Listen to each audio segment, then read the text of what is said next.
Now we are going to discuss infantile hypertrophic pyloric stenosis. Meanwhile, we have read pyloric stenosis. We know what is pyloric stenosis in adult life. We read pyloric stenosis as a complication of peptic ulcer disease. Clear? But here it is not as a complication of peptic ulcer disease because it is a disease of the neonates. They don't have this scope to develop peptic ulcer. Okay? And what happens here? Look, here is a picture of stomach, sagittal section of stomach. Esophagus, this is the diaphragm, cardiac end, stomach body. Tarpore, this is the antrum, taito? Pyloric antrum, antral portion. This portion should be the pylorus, eta. But here, আমরা যখন adult pyloric stenosis পড়েছিলাম তখনও এরকম একটা ছবি আমি দেখাইছিলাম, but তার সেটা যে মনে থাকে তাহলে মেলাতে পারবা। এখানে ডিফারেন্স দেখো, first part of the duodenum হতে হলে ঠিক should come here, but it is a bit above than the first part, that is the lower end of the স্টমাকে যে মাসেল থাকে। এইখানে দেখো একটা মাসেল লেয়ার কতগুলো প্রমিনেন্ট, এখানে একটা প্রমিনেন্ট, এই যে মেনশনটা করছি আমরা, এই মাসেল লেয়ারটা এখানে excessively prominent হয়ে যাচ্ছে। It is a congenital defect and it is the cause for the development of this disease. তো এখানে আমরা কি বলছি, a condition characterized by hypertrophy of the two circular muscle layers of the pylorus. Pylorusে এখানে here defect is lies within the pylorus, R adult pyloric stenosis defect lies within the first part of the duodenum. এটা একটা basic difference.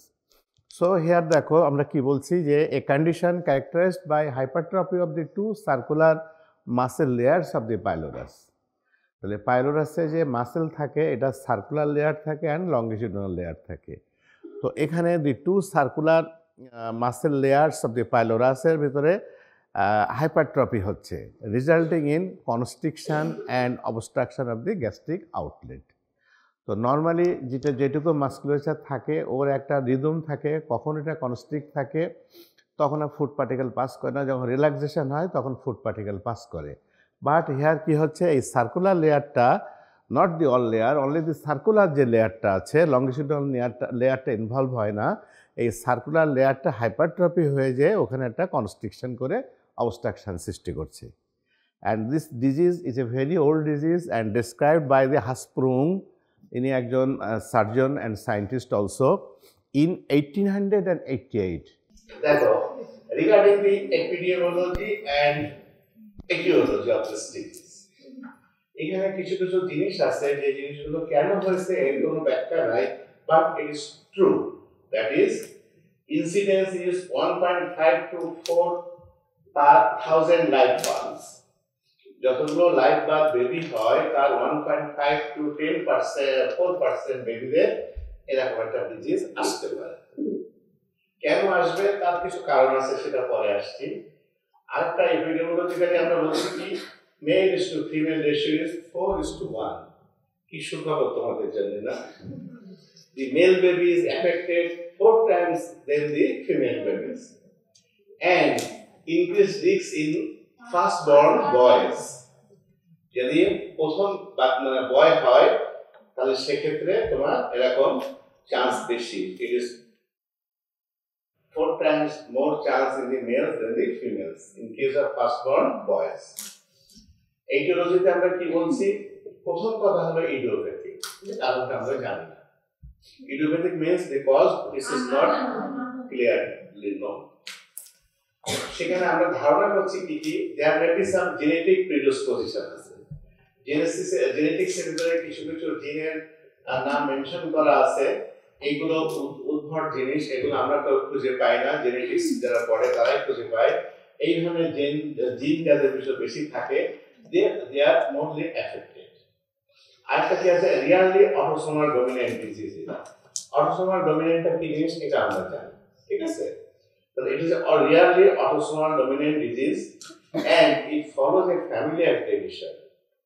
তাহলে কি হচ্ছে যে পরিবারের ভিতরে একটা বেবি যদি এখন হয়ে থাকে, there will be chance of development of subsequent babies, তাহলে এটা হওয়ার চান্স থাকে। আর কি হচ্ছে ethnic origin, that is more in the whites. আরেকটা কি আছে environmental factor দায়ী, সেটা কি আছে erythromycin or azithromycin exposure. মা যদি প্রেগনেন্ট থাকে সেই সময় যদি azithromycin or erythromycin ড্রাগস গুলো ইউজ হয় বেশি, সেক্ষেত্রে এরকম একটা ঘটনা ঘটতে পারে। আরেকটা হচ্ছে কি ট্রান্সপাইলোরিক ফিডিং অফ প্রিম্যাচিউর বেবিস। হয়তো একটা বেবি বর্ন করেছে হিউজলি প্রিম্যাচিউর, তাকে ফিডিং দেওয়া যায় ট্রান্সপাইলোরিক ফিডিং যদি দেওয়া হয়, এক্ষেত্রে এখন হতে পারে। এটা কি সিস্টেমের ফিডিংটা হয় আই হ্যাভ নো আইডিয়া, তোমরা একটু জেনে রাখো ট্রান্সপাইলোরিক ফিডিংটা প্রিম্যাচিউর বেবিদের যদি হয় তাহলে এরকম হতে পারে। তাহলে ইনসিডেন্সটা জানলাম, এপিডিমিওলজিটা জানলাম, ইটিওলজি গুলো আমরা জানলাম। ক্লিয়ার? নাও স্টিল ইন এটিওলজির ভিতরে আমরা ইমার্জিং নিউ থিওরিজ, কিছু নতুন তথ্য এসেছে।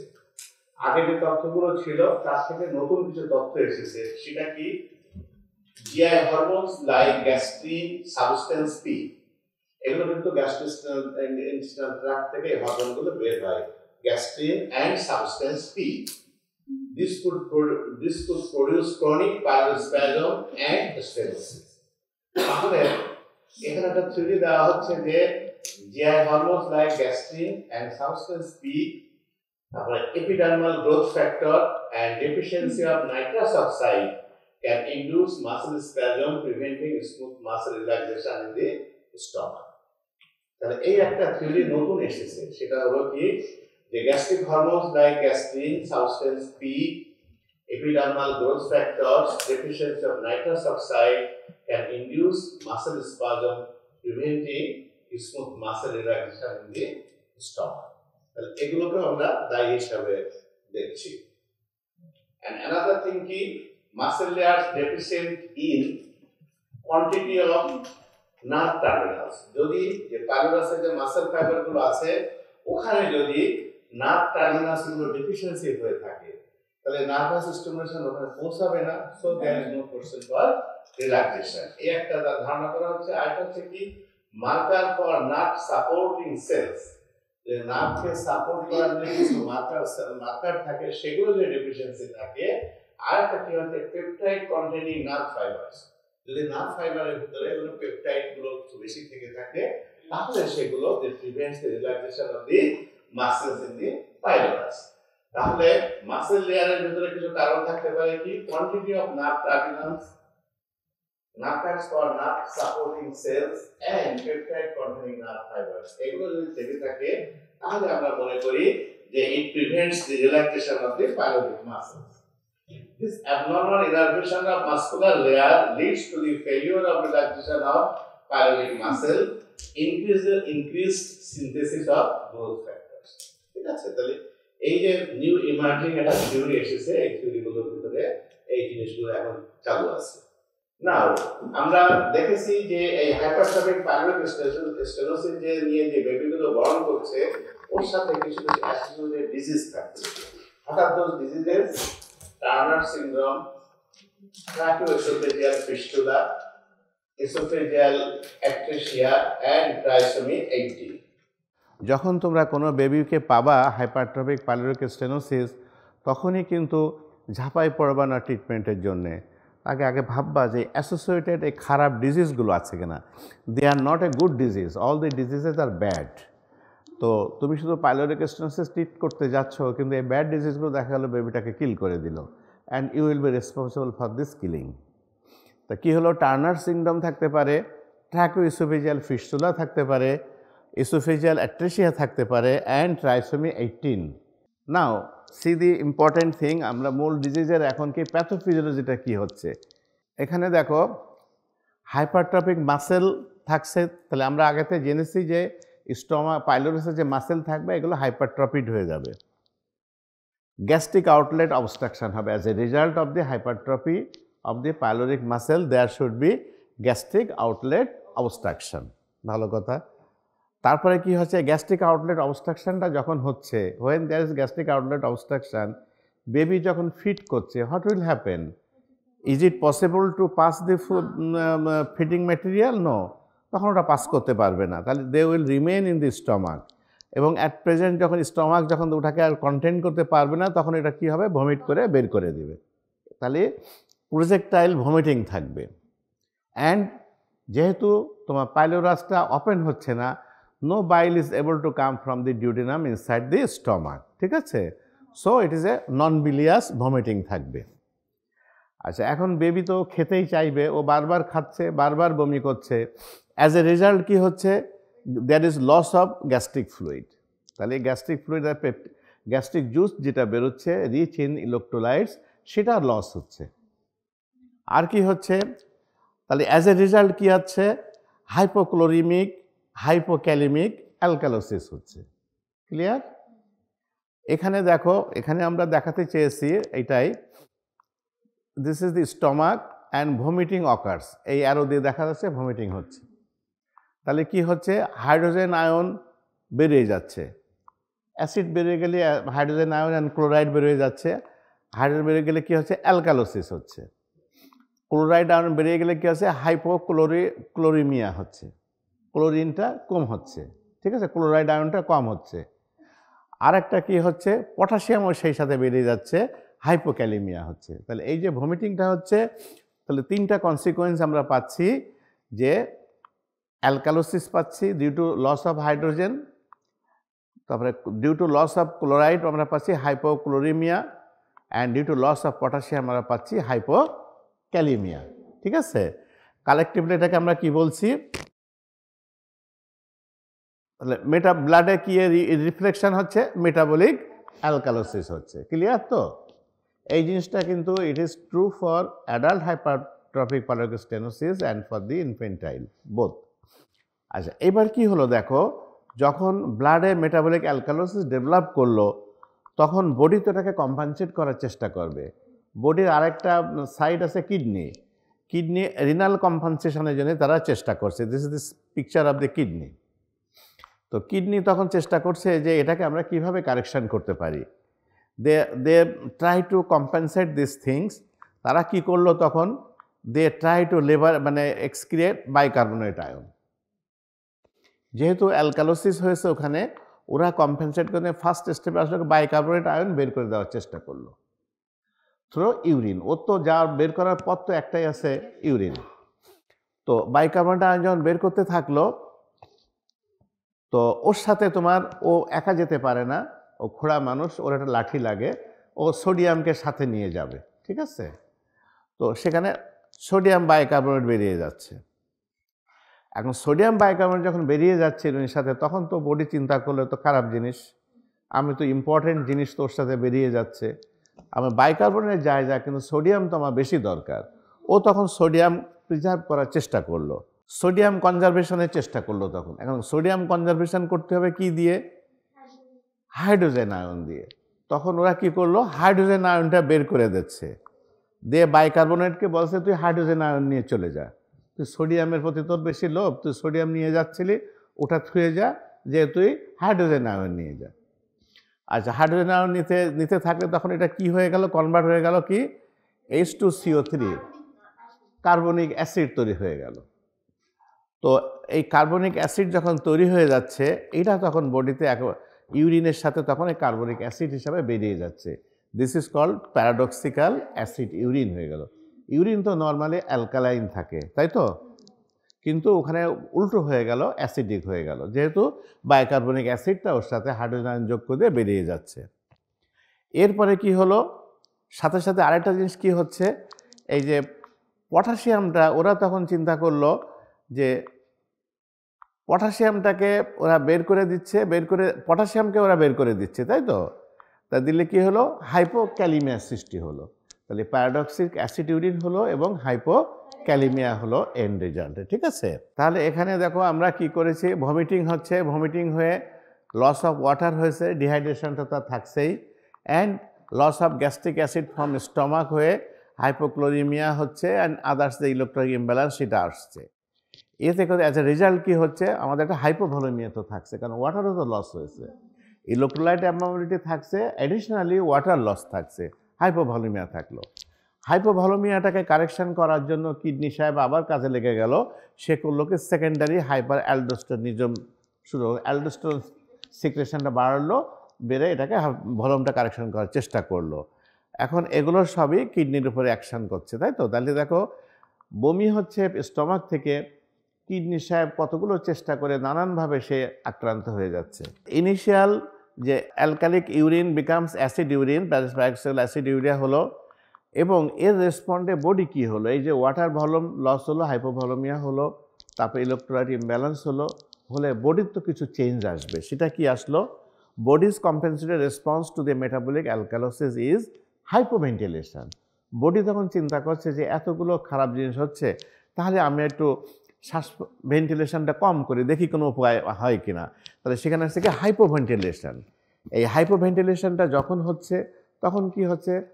কার্বন ডাইঅক্সাইড রিটেইনড হচ্ছে ব্লাডে, ইনক্রিজড আর্টারিয়াল PCO2, কারণ অক্সিজেনেশন কম হচ্ছে, কার্বন ডাইঅক্সাইড এলিমিনেশনও কম হচ্ছে। তাহলে আলটিমেটলি কি হলো? Increase arterial PCO2। এই কন্ডিশনটাকে আমরা কি বলছি? সেকেন্ডারি রেসপিরেটরি অ্যালকালোসিস হয়েছে, সরি অ্যাসিডোসিস। রেসপিরেটরি অ্যাসিডোসিস হলো, সেকেন্ডারি রেসপিরেটরি অ্যাসিডোসিস হলো। তাহলে এই ইলেকট্রোলাইট ইমব্যালেন্সটা এই পর্যন্ত তোমাদের কিন্তু এসে থাকতে হবে রেসপিরেটরি অ্যাসিডোসিস পর্যন্ত, ঠিক আছে? ভমিটিং থেকে শুরু হয়ে তারপরে কিডনির কম্পেনসেটরি মেকানিজম, বডির রেগুলেটরি মেকানিজম সব ফেল করে যে দাঁড়ালো কি রেসপিরেটরি অ্যাসিডোসিস হলো। আচ্ছা, এখন রেসপিরেটরি অ্যাসিডোসিস হলে কি হয় সেগুলো আমরা এখন আর যাব না। আমাদের এখন কনসার্ন হচ্ছে এই হাইপারট্রফিক পাইলোরিক স্টেনোসিস নিয়ে। তো এর এই যে পিকচার দেখতে পাচ্ছ, আচ্ছা, এখন অনসেট হচ্ছে at 2 to 8 weeks of age, commonly at around 1 month of age. বাচ্চা যখনই জন্মালো তখনই কিন্তু এই ডিজিজটা স্টার্ট হয় না, 2 to 8 উইকস, অ্যারাউন্ড মানে 4 উইকস থেকে এটা সাধারণত অনওয়ার্ডস থেকে এই সিমটমটা শুরু হয়। তো সিমটমটা কি হবে? আগে আমরা যেটা পড়েছি তার থেকে আমরা বলতে পারি there should be a vomiting which is projectile, number 1। Number 2, forcible, মানে বেবি চেষ্টা করে, ইফোর্ট দিয়ে বমি করার চেষ্টা করে। Frequent episodes of non bilious coffee ground vomiting, non bilious সাথে যোগ করতে হবে কফি গ্রাউন্ড, মানে coffee coloured. 30 to 60 minutes after feeding. তো বেবি যখনই খাচ্ছে সাথে সাথে বমি হচ্ছে না, 30 থেকে 60 মিনিট পরে যে এই ভমিটিংটা তার আসছে। তাহলে অকারেন্স হচ্ছে around the after 1 month after এই সিমটমটা শুরু হচ্ছে। রেঞ্জ বলতে আমরা বলবো 2 to 8 উইকস অফ এজ থেকে এটা শুরু হয়, অ্যারাউন্ড 4 উইকস অফ এজ থেকে। Projectile, forceful, frequent episodes of non-bilious vomiting which is coffee ground color, and this vomiting occurs 30 to 60 minutes after feeding. এবং এখানে একটা কথা যোগ করে দেবা, immediately after feeding the baby feels hungry and try to feed. যখনই ও বমি করলো তখন তার পেট খালি হয়ে গেল, ক্ষুধা লাগছে, তখন আবার খাওয়ার জন্য অস্থির হবে, ঠিক আছে? এই শব্দটা ওখানে একটু অ্যাড করে রাখবা বা মনে রাখবা। এরপরে দেখো কি হচ্ছে, as a result of this thing, ও যা খাচ্ছে ওর বডির নিউট্রিশন তো মেনটেন হচ্ছে না। So obviously there should be loss of weight, persistent hunger থাকবে, বেবি সবসময় ক্ষুধার্ত থাকবে, খাচ্ছে বমি হয়ে বেরিয়ে যাচ্ছে, আবার খাচ্ছে আবার বমি হয়ে বেরিয়ে যাচ্ছে, ঠিক আছে? তো পারসিস্টেন্ট হাঙ্গার থাকবে, baby should be lethargic and constipation or hunger diarrhoea, দুটো যে কোনো একটা কিছু হতে পারে। ইউজুয়ালি কনস্টিপেশন হয়, sometimes there may be hunger diarrhoea. এই টার্মটা একটু মনে রাখো যে হাঙ্গার ডায়রিয়া হতে পারে, ঠিক আছে? তাহলে সিমটমের মধ্যে আমরা কি পাবো? যে মেল বেবি থাকবে, তার বয়স থাকবে অ্যারাউন্ড 4 উইকস অফ এজ থাকবে, এবং মানে খাওয়ার 30 থেকে 60 মিনিটের মধ্যে তার বমি হবে, অ্যান্ড হুইচ ভমিটিং হবে। আর ভমিটিংটা কি? Projectile, forceful, frequent episodes of non bilious vomiting which is coffee ground colour. আচ্ছা, ইমিডিয়েটলি আবার after vomiting baby feels hungry and try to feed. তারপরে কি হচ্ছে? ওয়েট লস থাকবে, পারসিস্টেন্ট হাঙ্গার থাকবে, লেথার্জিক থাকবে, কনস্টিপেশন অর তোমার হাঙ্গার ডায়রিয়া থাকবে। Now what should be the sign? তো এখানে সাইন কি আছে দেখো, palpable olive shaped mobile, palpable olive shaped mobile smooth firm mass 1.5 to 2 centimeter with all borders well made out, moves with respiration with impaired resonance on percussion to right of the epigastric region. এক কথায় কতগুলো জিনিস বোঝানো হয়েছে, ঠিক আছে? একটা palpable olive shape মাস পাবা তুমি এমনি এপিগ্যাস্ট্রিয়ামে, পালপেশনে আর কি পাবা, স্মুথ পাবা, ফার্ম এন্ড কনসিস্টেন্সি পাবা এবং অল বর্ডারটা ওয়েল মার্ক পাবা। And this mass moves with respiration and on percussion you will get the impaired resonance on percussion to right of the epigastric area। তাহলে একটা মাস পাবা এপিগ্যাস্ট্রিয়ামে, সেই মাসটা কেমন? Olive shape mass, smooth surface, firm in consistency, all borders are well marked and it moves with the respiration and on percussion একটা altered resonance তুমি পাবা, ঠিক আছে? তাহলে এতগুলো বর্ণনা থাকলো এই মানে পালপেবল মাসটাকে। And here is the picture, এই যে পিকচারটা তুমি দেখছো এইটা, এই একটা পিকচার, ঠিক আছে? আরেকটা কি পাবা তুমি? এটা গেলো মাস পেলে। আরেকটা পাবা visible gastric peristalsis from left upper quadrant of the epigastrium, that is golf ball waves. Golf খেলতে গেলে যে বল থ্রো করতে হয়, ও একটা ঢেউ খেলে খেলে আগায় যায়, সেইটাকে মেন করতে চেয়েছে। Visible gastric peristalsis from left upper quadrant to epigastrium, ঠিক আছে? আপার কোয়াড্রেন্ট লেফট হাইপোগ্যাস্ট্রিয়াম থেকে এপিগ্যাস্ট্রিক দিকে আসছে, ঠিক আছে? আর অ্যাডাল্ট হাইপারট্রফিক পাইলোগ্যাস্ট্রিনোসিসে রাইট টু লেফট, তাহলে এখানে একটা অল্টারেশন আছে। তাহলে এটা লেফট থেকে তোমার এপিগ্যাস্ট্রিয়াম, লেফট হাইপোকন্ড্রিয়াম থেকে এপিগ্যাস্ট্রিয়ামের দিকে আসছে। অ্যান্ড আর কি পাবা তুমি? Obviously there is signs of dehydration থাকবে। Jaundice sometimes may be present due to decreased hepatic glucuronic transferase associated with starvation. এই স্টারভেশনের জন্য লিভার এনজাইমকে কিছু অল্টারেশন হয়, যার ফলে sometimes you may get jaundice.